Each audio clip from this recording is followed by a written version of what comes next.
комунистическия режим начало с Тодор Живков срещу българските граждани от турски происход.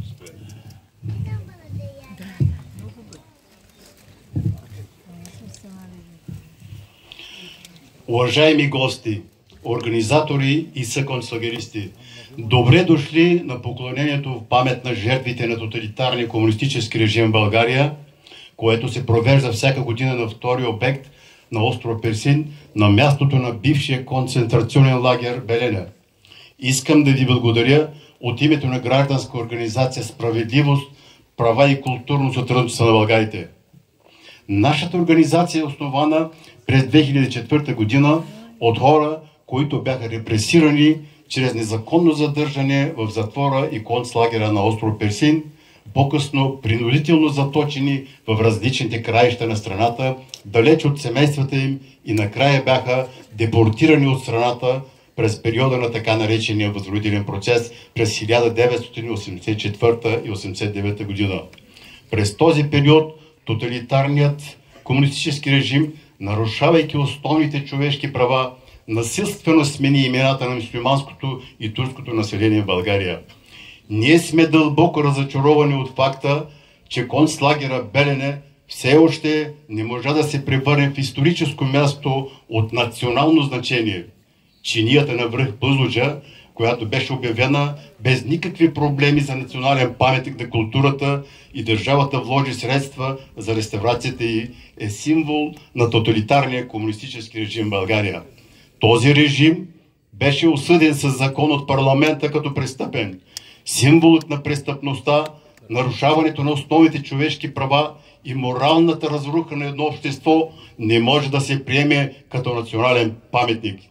Това название заслужава концлагерът Белене на остров Персин, който е създаден през 1949 година и е просъществувал в различни периоди, чак до 1987 година.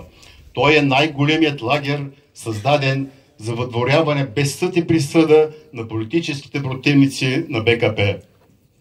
Но причината за активизирането на концлагера към края на 1984 година и началото на 1985 година беше зловещият така наречен възродителен процес.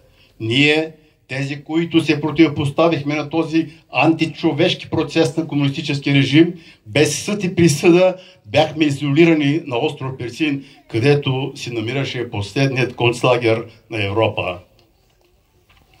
За да няма повече концлагери като този Белене, това място не трябва да се забравя.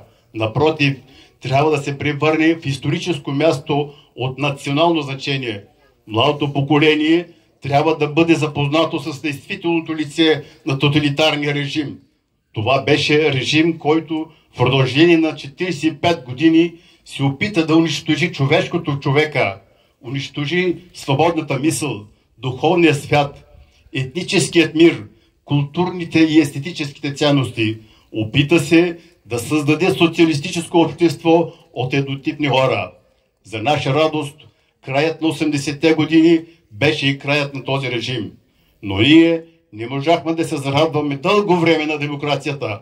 Тя не можа да се осъществи в действителния смисъл на думата. Не можа да изправи пред съд извършителите на злодеянията, които бяха престъпления срещу човечеството.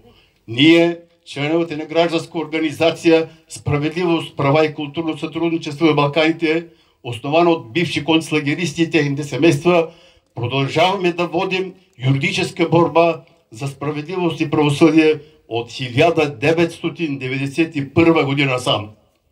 От дълги години този лагер, поради незнайни причини, не получава заслуженото внимание. Протакането от страна на държавните институции на проблема за даване на статут на историческа, групова, недвижима културна ценност от най-ново време с категория национално значение на бившия концлагер е неприемливо и е обида към концлагеристите, които сме живи свидетели на престъпленията на комунистически режим.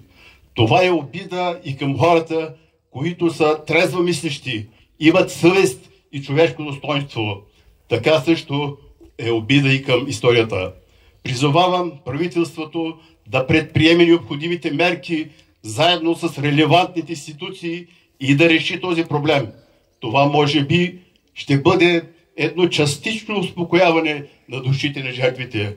Ние не искаме повече да има концлагери нито в България, нито в Европа, нито в света. Искаме ние да бъдем последните концлагеристи. Преди малко господин министъра ни вдъхна надеждата, че вече ще се направи нещо и ние дълбоко вярваме и до година, ако сме живи и здрави, като дойдем тук, смятаме, че ще видим нещо променено от днешното състояние. Благодаря ви за вниманието и за търпението.